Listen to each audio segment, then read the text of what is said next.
Hello friends, techie Noorul in Telugu YouTube ఛానల్కి మీ అందరికీ స్వాగతం.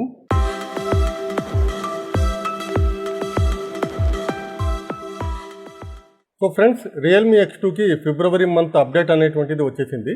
సో ఈ వీడియోలో మనం ఈ అప్డేట్లో ఏమేమి ఫీచర్స్ వచ్చినాయో వాటి గురించి మాట్లాడుకుందాము.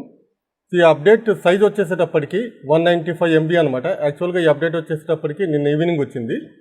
సో ఒకవేళ మీకు ఇప్పుడు దాకా రాకపోయినట్లయితే వెయిట్ చేయండి, తొందరలోనే వచ్చేస్తుంది.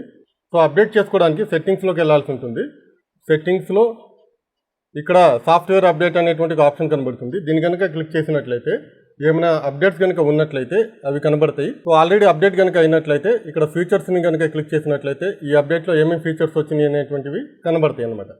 యాక్చువల్గా ఈ అప్డేట్ లాగిన్ కనుక చూసుకున్నట్లయితే ఇక్కడ ఓన్లీ 2 ఫీచర్స్ని మాత్రమే చెప్తున్నారు. 2 కాకుండా ఇంకో ఎక్స్ట్రా ఫీచర్ కూడా వచ్చింది. సో దాని గురించి కూడా మనం ఈ వీడియోలో మాట్లాడుకుందాము. సో ఫస్ట్ మనం ఈ అప్డేట్ లాగ్ గురించి నేను మాట్లాడుకున్నట్లయితే so first security related update వచ్చిందనమాట. So Android security patch February 2020. So latest Android security patch అనేటువంటిది వచ్చింది. సో సెట్టింగ్స్లోకి వెళ్ళి చెక్ చేద్దాము. సెట్టింగ్స్, అలాగే అబౌట్ ఫోన్. సో ఇక్కడ మనం ColorOS వర్షన్ కనుక తీసుకున్నట్లయితే 6.1 చూపిస్తుంది. అలాగే ఇక్కడ ఆండ్రాయిడ్ సెక్యూరిటీ ప్యాచ్ లెవెల్ వచ్చేటప్పటికి ఫిబ్రవరి 5, 2020 అని చెప్పేసి చూపిస్తుంది. ఇది లేటెస్ట్ సెక్యూరిటీ ప్యాచ్ అనమాట. సో తర్వాత ఫీచర్ వచ్చేటప్పటికి డార్క్ మోడ్ గురించి.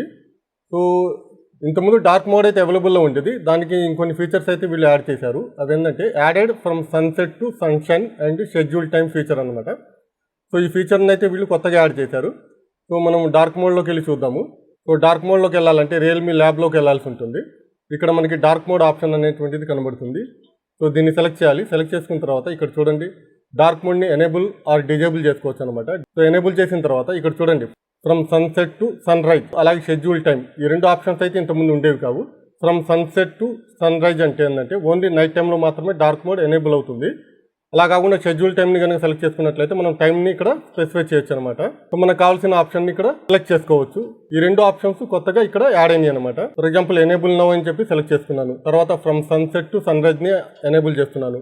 సో ఎనేబుల్ చేసినట్లయితే ఓన్లీ నైట్ టైంలో డార్క్ మోడ్ అనేటువంటిది ఎనేబుల్ అవుతుంది. ప్రస్తుతానికి మనం డే టైంలో ఉన్నాం కాబట్టి డార్క్ మోడ్ ఎనేబుల్ కాలేదు. ఒకసారి ఈవినింగ్ అయిపోయిన తర్వాత డార్క్ మోడ్ అనేటువంటిది ఎనేబుల్ అవుతుంది. సో డార్క్ మోడ్లో ఈ 2 ఫీచర్స్ అనేటువంటివి ఎక్స్ట్రాగా యాడ్ అయింది. సో ఇక్కడ వీళ్ళు ఈ 2 ఫీచర్స్ అయితే చెప్పారు. ఈ 2 ఫీచర్స్ కాకుండా కొత్తగా ఇంకో ఫీచర్ కూడా ఇంక్లూడ్ అయింది. అదేంటంటే వైఫై కాలింగ్ అనేటువంటిది ఎనేబుల్ చేశారు వీళ్ళు. సో వైఫై కాలింగ్ వచ్చేటప్పటికి ఎయిర్టెల్ అలాగే జియో రెండింటికి ఎనేబుల్ అయింది. సో బై డిఫాల్ట్గా అయితే ఎనేబుల్ అయితే కాదు, మనం మాన్యువల్గా దీన్ని ఎనేబుల్ చేసుకోవాలి. ఎనేబుల్ చేయాలంటే మనం డ్యూయల్ సిమ్ అండ్ మొబైల్ నెట్వర్క్లోకి వెళ్ళాల్సి ఉంటుంది. వెళ్ళిన తర్వాత ఇక్కడ సిమ్ 1 అండ్ సిమ్ 2. సిమ్ 1 వచ్చేటప్పటికి జియో అనమాట, సిమ్ 2 వచ్చేటప్పటికి ఎయిర్టెల్. సో సిమ్ 1ని సెలెక్ట్ చేస్తున్నాను. సెలెక్ట్ చేసుకున్న తర్వాత ఇక్కడ చూడండి, వైఫై కాలింగ్ ఆప్షన్ అనేటువంటిది కనబడుతుంది. ఇంతకుముందు ఇది ఉండేది కాదు. సో దీన్ని సెలెక్ట్ చేసుకోవాలి. సెలెక్ట్ చేసుకున్న తర్వాత మనం వైఫై కాలింగ్ని ఎనేబుల్ చేయాల్సి ఉంటుంది. ఎనేబుల్ చేసుకున్న తర్వాత ఇక్కడ wifi calling preferences.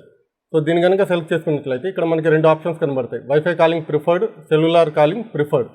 So by డిఫాల్ట్గా వైఫై కాలింగ్ ప్రిఫర్డ్ అని చెప్పేసి సెలెక్ట్ అయి ఉంటుంది. అంటే మనం వైఫై నెట్వర్క్లో ఉన్నప్పుడు వైఫై కాలింగ్ని యూజ్ చేసిద్ది. అదే సెల్యులార్ కాలింగ్ ప్రిఫర్డ్ అన్నట్లయితే ఓన్లీ మొబైల్ నెట్వర్క్ని మాత్రమే వాడుతుందన్నమాట. సో బై డిఫాల్ట్గా వైఫై కాలింగ్ ప్రిఫర్డ్ని సెలెక్ట్ చేసుకోవడం బెటర్ అనమాట. డన్. అలాగే సిమ్ 2 కూడా అదేవిధంగా చేయాల్సి ఉంటుంది. సిమ్ 2ని సెలెక్ట్ చేస్తున్నాను. సో ఇక్కడ కూడా మనం వైఫై కాలింగ్ ఆప్షన్ని సెలెక్ట్ చేసుకోవాలి. వైఫై కాలింగ్ని ఎనేబుల్ చేసుకోవాలి. సో ఈ విధంగా ఏంటంటే మనం ఎయిర్టెల్ అలాగే జియో రెండింటికి కూడా మనం వైఫై కాలింగ్ అనేటువంటిది ఎనేబుల్ చేసుకోవచ్చు. సో ఒకసారి వైఫై కాలింగ్ని ఎనేబుల్ చేసిన తర్వాత మనం వైఫై నెట్వర్క్లోకి ఎంటర్ కాగానే వోల్ట్ సింబల్ వెళ్ళిపోయి ఇక్కడ మనకి వైఫై కాలింగ్ సింబల్ అనేటువంటిది వస్తుంది. ఇక్కడ మీరు అబ్జర్వ్ చేసినట్లయితే వోల్ట్ ప్లేస్లో వైఫై కాలింగ్ సింబల్ అనేటువంటిది వస్తుంది. ఇక్కడ మీరు అబ్జర్వ్ చేసినట్లయితే సిమ్ 1 అలాగే సిమ్ 2 నెంబర్స్ అనేటువంటివి చూపిస్తుంది. అంటే 2 సిమ్స్కి కూడా వైఫై కాలింగ్ అనేటువంటిది ఎనేబుల్ అయింది. సో ఈ వైఫై కాలింగ్ ప్రాపర్గా పనిచేయాలంటే వైఫై సిగ్నల్ కూడా చాలా స్ట్రాంగ్గా ఉండాలి, లేకపోతే వైఫై కాలింగ్లో కూడా మనకి ప్రాబ్లమ్స్ అనేటువంటివి వస్తాయి. సో ఇవి ఈ అప్డేట్లో వచ్చినటువంటి 3 ఇంపార్టెంట్ ఫీచర్స్ అనమాట. ఇంతకుమించి ఇంకేమి ఫీచర్స్ అయితే యాడ్ కాలేదు ఈ అప్డేట్లో. సో ప్రస్తుతానికైతే రియల్మీ X2కి రియల్మీ UI అప్డేట్ అనేటువంటిది ఇంకా రాలేదు. ప్రస్తుతానికైతే బీటా టెస్టింగ్ నడుస్తుంది. ఒకసారి బీటా టెస్టింగ్ కంప్లీట్ అయిపోయిన తర్వాత తొందరలోనే రియల్మీ X2 కూడా రియల్మీ UI అప్డేట్ అనేటువంటిది వస్తుంది. సో మీకు ఏమైనా క్వశ్చన్స్ కనుక ఉన్నట్లయితే కింద కామెంట్ సెక్షన్లో చెప్పండి. వీడియో కనుక నచ్చినట్లయితే లైక్ చేయండి, షేర్ చేయండి. అలాగే ఇలాంటి మరిన్ని ఇంట్రెస్టింగ్ టెక్నికల్ వీడియోస్ కోసం మా ఛానల్ని తప్పకుండా సబ్స్క్రైబ్ చేయండి. వీడియో చూసినందుకు చాలా థ్యాంక్స్. మళ్ళీ కలుద్దాం నెక్స్ట్ వీడియోలో. Thank you.